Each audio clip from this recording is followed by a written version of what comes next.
अस्सलाम वालेकुम nine class. क्या हाल चाल है बच्चों आप लोग के। उम्मीद है बेटा आप सब ठीक ठाक होंगे और अपनी पढ़ाई जो है घर में भरपूर तरीके से कर रहे होंगे। अच्छा बेटा, आज का हमारा लेक्चर नंबर 11 है और लेक्चर नंबर 11 में हमने एक लास्ट टॉपिक जो हमारा रहता था उस पेज का, जो लास्ट टाइम हम लोग पढ़ रहे थे, तो उसको हमने स्टडी करना है, रिपोर्टिंग द रिजल्ट्स। और फिर हम जो है, जो हम लोगों जितने भी स्टेप्स हम पढ़ चुके हैं, how to solve a biological problem, उसको हम अप्लाई करेंगे by the study of malaria. ठीक है, मलेरिया कैसे हुआ, क्यों हुआ, क्या ऑब्जर्वेशंस बनाई, किस वजह से होता है, तो सारा हम उसमें स्टडी करेंगे। ठीक है, तो बुक्स ओपन कर लें बेटा, ताकि हम आज का टॉपिक जो है वो स्टार्ट करें। तो स्टार्ट करने देखें बेटे, लिखा हुआ है reporting the results. Biologists publish their findings in scientific journals and books, in talks at national and international meetings, and in seminars at colleges and universities। कहता है जो बायोलॉजिस्ट हैं वो क्या करते हैं, जो उन्होंने काम यानी जो फाइंडिंग्स की होती हैं, मतलब जो बायोलॉजिकल प्रॉब्लम को उन्होंने सॉल्व किया होता है अपने नॉलेज के मुताबिक। ठीक है, उसको वही क्या करते हैं, या तो जर्नल्स में, बुक्स में, ठीक है, मैगज़ीन्स होती हैं, साइंटिफिक मैगज़ीन्स जिनको साइंटिफिक रसाले कहते हैं, ठीक है, उनमें पब्लिश करते हैं, या फिर जो मुल्की और गैर मुल्की सतह पे जो कॉन्फ्रेंस होती हैं यूनिवर्सिटीज़ और कॉलेजेस में, वहाँ पे जाके उनको बताते हैं कि मैंने ऐसे किया, ये है तो इसमें ये हुआ। ठीक है, या फिर क्या करते हैं biologist, publishing of results is an essential part of scientific method. ठीक है, तो रिज़ल्ट को पब्लिश करना एक बड़ा ही इंपॉर्टेंट पार्ट है साइंटिफिक मेथड का। ठीक है, आपको याद हो साइंटिफिक मेथड जो है वो हम लोगों ने बात की थी कि बायोलॉजिकल प्रॉब्लम को सॉल्व करने के लिए जो मेथड को अपनाया जाता है वो होता है साइंटिफिक मेथड। तो आगे चलने लिखा है, it allows other people to verify the results to apply the knowledge and solve other problems. अब इसकी वजह से क्या होता है कि दूसरे लोगों को मदद मिलती है, ठीक है, ताकि वो अपनी बायोलॉजिकल प्रॉब्लम जो है उसको क्या कर सके, सॉल्व कर सकें। आगे चलें तो नेक्स्ट हमारे पास जो है टॉपिक आता है study of malaria, an example of biological method. तो अब हम लोग जो चीज़ पढ़ने लगे हैं वो है कि हम किस तरह से जो मलेरिया है वो फैला। ठीक है, इसको बेसिकली एज एन एग्जांपल पढ़ना है बायोलॉजिकल मेथड के। ठीक है, तो सबसे पहले स्टार्ट करते हैं शुरू से, जो हम लिखा हुआ है, फिर इसको आहिस्ता आहिस्ता हम नेक्स्ट 2-3 लेक्चर्स पे इस पूरे टॉपिक को कंप्लीट करेंगे, क्योंकि ये थोड़ा सा लेंथी टॉपिक है। ठीक है, अच्छा जी, अब जो ऊपर वाला टॉपिक था उसमें आपने बेटा पूरा रिपोर्टिंग द रिजल्ट्स पैराग्राफ याद करना है। ठीक है, अब इसमें मैं आपको साथ साथ इंशाल्लाह निशान लगवाता जाऊंगा। तो स्टार्ट करते हैं। देखिए लिखा है, we know malaria is a common disease in many countries including Pakistan. Pakistan समेत मुख्तलिफ ममालिक में ये क्या है, एक आम बीमारी है। We will go through the history of this disease and know how biologists solve the biological problem concerning the cause and transmission of malaria. तो हम इस टॉपिक में क्या पढ़ेंगे, इस टॉपिक में हम ये पढ़ेंगे कि बायोलॉजिस्ट ने कैसे सॉल्व किया कि जो बीमारी है यानी मलेरिया वो कैसे होती है और इसको कौन कर रहा है। सॉरी,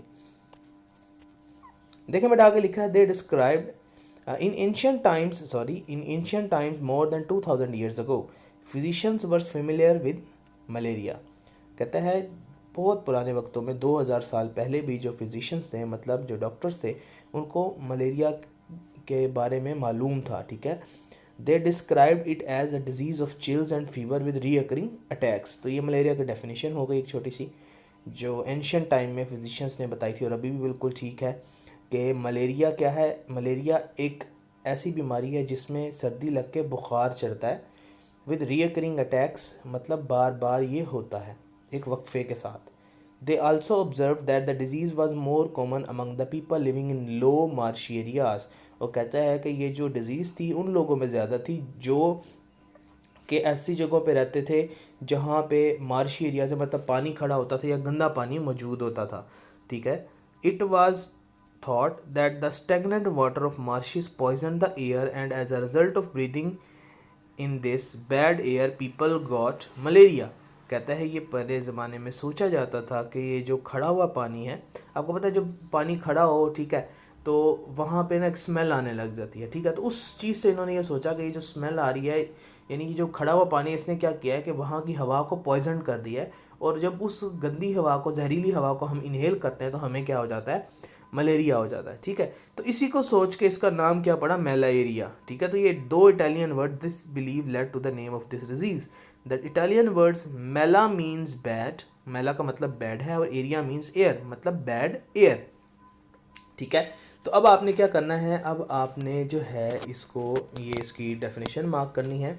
ठीक है, डेफिनेशन सबसे पहले जो है आपने मार्क करनी है वही ऊपर कि in ancient times more than 2000 years ago physicians were familiar with malaria.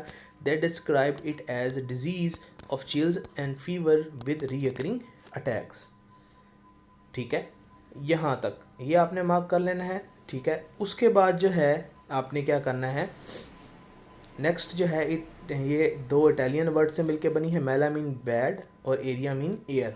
ठीक है जी, आगे चलने कहता है for further clarification of the observation. देखो ना ऑब्जर्वेशन बनाई ना कि ये पानी खड़ा हुआ है, ठीक है, तो इस खड़े हुए पानी में कुछ ऐसा है जो कि हवा को जहरीला कर रहा है, उसकी वजह से क्या हो रहा है, मलेरिया। तो इसको टेस्ट करने के लिए, इसको क्लियर करने के लिए ऑब्जर्वेशन उन्होंने क्या किया, कुछ वॉलंटियर इकट्ठे किए।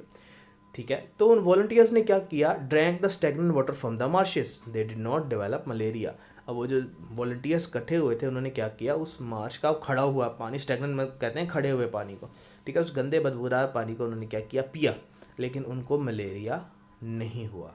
तो इस तरह से ये बात कंफर्म हो गई कि भाई ये जो स्मेल आ रही है, मतलब जो जिसको जहरीली हवा का नाम दिया गया है, इसकी वजह से मलेरिया नहीं हो रहा, बल्कि इसका कोई और कॉज है।